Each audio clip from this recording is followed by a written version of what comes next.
Hello guys, how are you. I hope आप सभी अच्छे होंगे और आपकी तैयारी चल रही होगी। जैसा कि आप देख पा रहे होंगे, आज का हमारा टॉपिक है संज्ञा। हिंदी व्याकरण का एक इम्पॉर्टेंट टॉपिक है। और ये आज का जो वीडियो है ये सीबीएसई बोर्ड, एमपी बोर्ड या अन्य जो बोर्ड्स हैं, यूपी बोर्ड हैं, उनके क्लास 8th के student 9th 10th 11th 12th, चूँकि इसमें एक सेक्शन होता है हिंदी व्याकरण का और ये बहुत इंपॉर्टेंट टॉपिक हो जाता है, इस हिसाब से उनके लिए इम्पॉर्टेंट है। इसके अलावा विभिन्न प्रतियोगी परीक्षाएं जिसमें हिंदी से प्रश्न पूछे जाते हैं, जैसे एमपीएसआई और अन्य परीक्षाओं हेतु यह टॉपिक इम्पॉर्टेंट हो जाता है, यह वीडियो इम्पॉर्टेंट हो जाता है। तो चलिए चलते हैं, स्टार्ट करते हैं आज का वीडियो।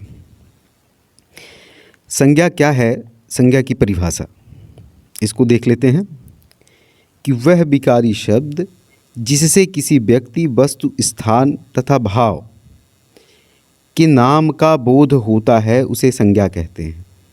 दिमाग में बैठाइएगा, विकारी शब्द जिससे किसी वस्तु, व्यक्ति, स्थान तथा भाव के नाम का बोध होता है उसे संज्ञा कहते हैं।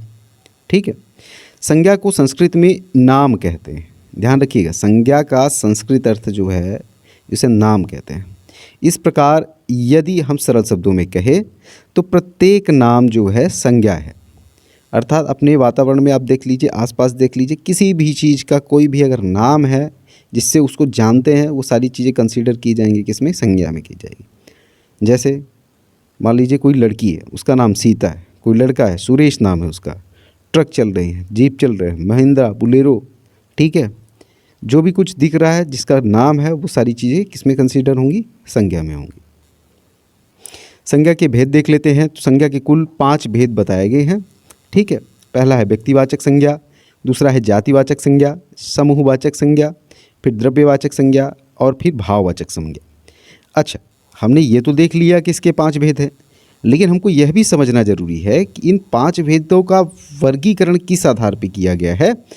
तो समझिएगा कि इसके वर्गीकरण का आधार 2 है। पहला वस्तु, दूसरा धर्म। इस प्रकार वस्तु के आधार पर अगर हम वर्गीकरण करते हैं तो क्रमशः व्यक्तिवाचक संज्ञा, जातिवाचक संज्ञा, समूहवाचक संज्ञा और द्रव्यवाचक संज्ञा हमें प्राप्त होता है। इसके अलावा जब हम धर्म के आधार पर वर्गीकरण में आते हैं तो हमें भाववाचक संज्ञा भी प्राप्त होता है।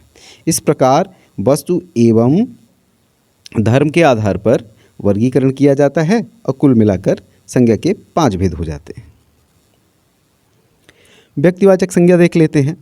किसी वस्तु, व्यक्ति, स्थान के नाम का बोध कराने वाली संज्ञा को व्यक्तिवाचक संज्ञा कहते हैं। उदाहरण के लिए माधव, गंगा, हिमालय। यहाँ यह भी ध्यान रखना जरूरी है कि माननीय कामता प्रसाद गुरु ने उल्लेख किया है कि ज़्यादातर व्यक्तिवाचक संज्ञाएं अर्थहीन होती हैं।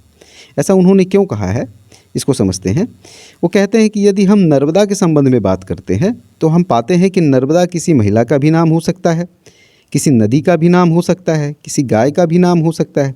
अर्थात इससे हम कोई विशेष अर्थ स्वीकृत नहीं करा सकते। ऐसा बाकी भी मैटर्स में होता है। यदि हम किसी भी व्यक्तिवाचक संज्ञा की बात कर लें, क्योंकि व्यक्तिवाचक संज्ञा मतलब नाम। किसका नाम? व्यक्ति, स्थान, ठीक है, इनका नाम। चलिए आगे चलते हैं। व्यक्तिवाचक संज्ञा का सीमा विस्तार हम देख लेते हैं ताकि आप आइडेंटिफाई कर पाए, पहचान पाए कि कौन सी संज्ञा व्यक्तिवाचक संज्ञा होंगी या उस श्रेणी में आती है। तो सरलता के उद्देश्य से हमने व्यक्तिवाचक संज्ञा का सीमा विस्तार अधोलिखित बिंदुओं में किया है। ठीक है। व्यक्ति का नाम, देश का नाम, राष्ट्रीयता का नाम। राष्ट्रीयता का नाम जैसे भारतीय, अमेरिकन, ये। दिशाओं का नाम, नदियों का नाम, पहाड़ों का नाम, समुद्रों का नाम, पुस्तकों एवं समाचार पत्रों का नाम, नगरों, सड़कों और चौकों का नाम, दिनों एवं महीनों का नाम, त्योहारों एवं उत्सवों का नाम, ऐतिहासिक युद्ध एवं घटनाओं का नाम, दार्शनिक तथ्यों का नाम। ये सारी चीज़ें किस में शामिल होती हैं? यह शामिल होती हैं व्यक्तिवाचक संज्ञा में। चलिए आ जाते हैं, देख लेते हैं जातिवाचक संज्ञा को। ऐसी संख्या जिससे किसी जाति के संपूर्ण पदार्थ अथवा उनके समूहों का बोध होता है जातिवाचक संज्ञा कहलाती है। ठीक है। उदाहरण के लिए गाय, गिद्ध, घड़ी, पुल, अभिनेता, आंधी, तूफान। अब यहाँ पे समझिएगा अंतर। एक गाय है, उसका नाम नर्मदा है। तो गाय है, इसका मतलब वो जातिवाचक संज्ञा हो गई। नर्मदा नाम है उसका, इसका मतलब वो व्यक्तिवाचक संज्ञा हो गई। ठीक है, तो गाय जो है वो जातिवाचक संज्ञा है, जबकि नर्मदा जो है व्यक्तिवाचक संज्ञा है। जातिवाचक संज्ञा का सीमा विस्तार निम्न बिंदुओं में समझा जा सकता है: पशु पक्षियों का नाम, वस्तुओं का नाम, प्राकृतिक आपदाओं का नाम, सामाजिक संबंधों का नाम और पदों एवं कार्यों का नाम। तो ये हो गया इसका सीमा विस्तार। इसके आधार पर आप क्लासीफाइड कर पाएंगे कि जातिवाचक संज्ञा क्या है। समूहवाचक संज्ञा को देख लेते हैं। वस्तु अथवा व्यक्तियों के समूह को बोध कराने वाली संज्ञाओं को समूहवाचक संज्ञा कहते हैं। ठीक है, उदाहरण के लिए मेला, सभा, कक्षा, कुंज, मंडल, गुच्छा।